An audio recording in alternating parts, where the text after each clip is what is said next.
अगर आप भी चाहते हैं धनिया म्यूजिक की ऑडियो वीडियो सबसे पहले आप तक पहुंचे, तो हमारे इस चैनल को सब्सक्राइब जरूर करें और साथ में बेल आइकन को दबाना ना भूलें।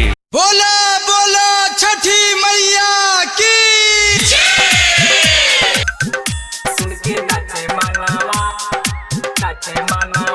जल्दी चलो ये सजनवा। सुन के नाचे मानवा जल्दी चलो ये सजनवा। धनिया रिकॉर्डिंग स्टूडियो पोखरिया नेपाल।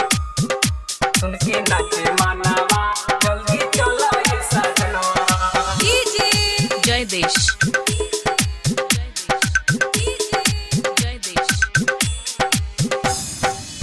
बलुआ के छोटी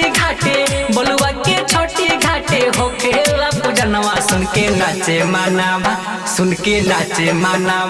जल्दी चलो ये सजनवा। सुन के नाचे मानवा जल्दी चलो ये सजनवा।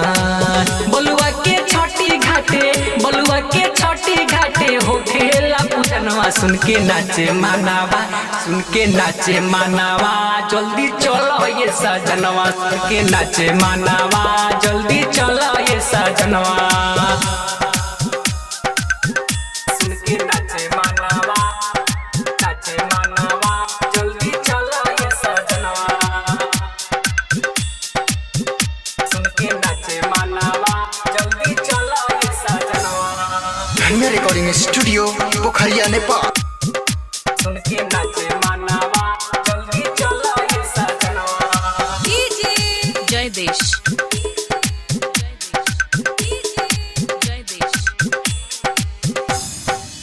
माथे पदौरा सयाजी उठाई बबुआ के कोरा में ले जाई।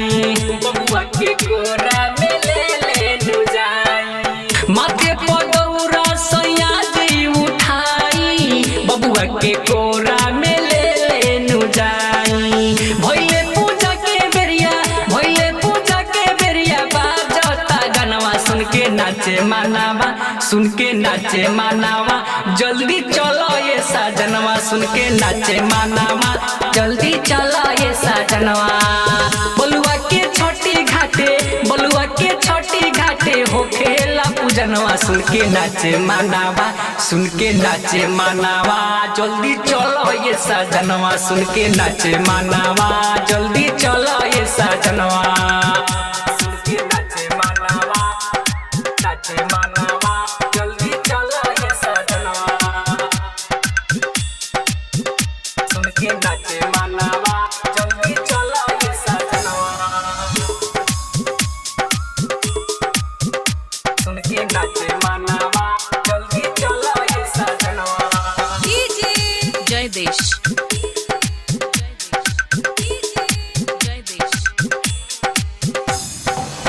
राइटर मुकेश दीपेश बहनी उठाई दीवाना धर्मेंद्र के गाना बजाई। दीवाना धर्मेंद्र के गाना बजाई। राइटर मुकेश दीपेश बहनी उठाई दीवाना धर्मेंद्र के गाना बजाई। भइले अर के बेरिया होता बिहनवा। सुन के नाचे मानवा जल्दी चलिए सजनवा। सुन के नाचे मानवा जल्दी चलिए सजनवा। बलुआ के छोटी घाटे हो खेला पूजनवा। सुन के नाचे मानवा जल्दी चलो ये सजनवा। सुन के नाचे मानवा जल्दी चलो ये सजनवा।